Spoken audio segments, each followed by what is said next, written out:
અંતિમ યાત્રામાં રામ નામ સત્ય હૈ કેમ બોલે છે લોકો? જાણો શું છે તેની પાછળનું કારણ. મિત્રો, રામ નામનો મહિમા અપરંપાર છે. કળિયુગમાં તેના જાપનો વિશેષ મહિમા છે. રામનું નામ એવું છે કે જે જિંદગી બાદ પણ માણસની સાથે રહે છે. આ દુનિયામાં કોઈ અમર નથી. જન્મ લેનારને એક દિવસ દુનિયા છોડવી જ પડે છે. ભગવાનનું નામ લેવાથી જિંદગીની મુશ્કેલીઓ આસાન થઈ જાય છે. તો ઉંમર પૂરી થયા બાદ અંતિમ યાત્રા દરમિયાન પણ રામ નામ સાથે ચાલે છે. હિન્દુ ધર્મ સાથે જોડાયેલા કોઈ વ્યક્તિની અંતિમ યાત્રા દરમિયાન આખા રસ્તે રામ નામ સત્ય હૈ બોલે છે. પરંતુ શું તમને ખબર છે કે તેની પાછળ શું કારણ છે?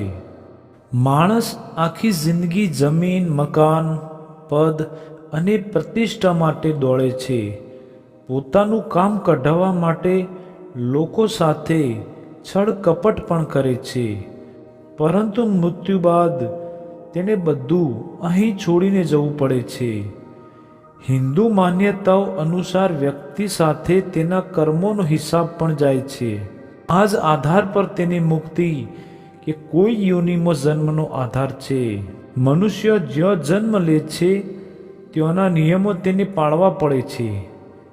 આયુષ્ય પૂર્ણ થયા બાદ માણસની અંતિમ યાત્રા દરમિયાન પણ ભગવાનનું નામ એટલે કે રામ નામ તેનો સાથ આપે છે. માનવામાં આવે છે કે સૌથી પહેલા આ વાતનો ઉલ્લેખ મહાભારતમાં યુધિષ્ઠિરે એક શ્લોક માધ્યમથી કર્યો હતો. આ શ્લોકનો અર્થ એ છે કે મૃતકના સ્મશાન લઈ જતા સમયે તમામ રામ નામ સત્ય હૈ કહે છે, પરંતુ મૃતદેહના અંતિમ સંસ્કાર બાદ ઘરે પાછા આવવાની સાથે જ આ નામને ભૂલીને ફરી મોહ માયામાં પડી જાય છે. લોકો મૃતકના પૈસા, ઘર વગેરે ભાગ પાડવા મામલે ચિંતિત થઈ જાય છે. પ્રોપર્ટી મામલે ઝઘડવા માંડે છે. ધર્મરાજ યુધિષ્ઠિરે એવું પણ કહ્યું કે રોજ પ્રાણી મરે છે, પરંતુ અંતમાં તે પરિવારજનની સંપત્તિ ઈચ્છે છે.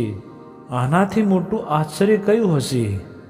રામ નામ સત્ય હૈ, સત્ય બોલો મુક્તિ હૈ બોલવાનો મતલબ મૃતકને સંભળાવવાનો નથી હોતો, પરંતુ શબયાત્રામાં સાથે સાથે ચાલી રહેલા પરિવારજનો, મિત્રો અને રસ્તા પરથી પસાર થઈ રહેલા લોકોને માત્ર એટલું સમજવાનું હોય છે કે જિંદગીમાં અને જિંદગી બાદ પણ માત્ર રામ નામ જ સત્ય છે અને બાકી બધું વ્યર્થ છે. એક દિવસ અહીં જ બધું છોડીને જવાનું છે. આપણી સાથે આપણું કર્મ જ આવશે. આત્માને ગતિ માત્ર રામના નામથી જ મળશે. માન્યતાઓ: કોઈનું નિધન થવા પર રામ નામ લેવામાં આવે છે, જેનો અર્થ છે કે જીવને મુક્તિ મળી ગઈ છે. આત્મા સંસારના ચક્રથી આઝાદ થઈ ગયો છે. એક અર્થ એવો પણ છે કે આત્મા બધું છોડીને ભગવાન પાસે જતી રહે છે. પણ આ પરમ સત્ય છે. હિન્દુ શાસ્ત્રો અનુસાર રામ નામ સત્ય હૈ એક બીજ અક્ષર છે. રામ નામ જપવાથી ખરાબ કર્મોમાંથી મુક્તિ મળે છે. કેટલાક લોકોનું માનવું છે કે તે જપવાથી મૃતકના પરિવારજનોને માનસિક શાંતિ મળે છે.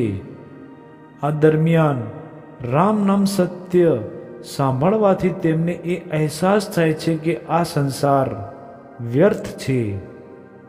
તો મિત્રો, આ વિડીયોના માધ્યમથી તમને સમજાઈ ગયું હશે કે અંતિમ યાત્રામાં રામ નામ સત્ય હૈ કેમ બોલવામાં આવે છે.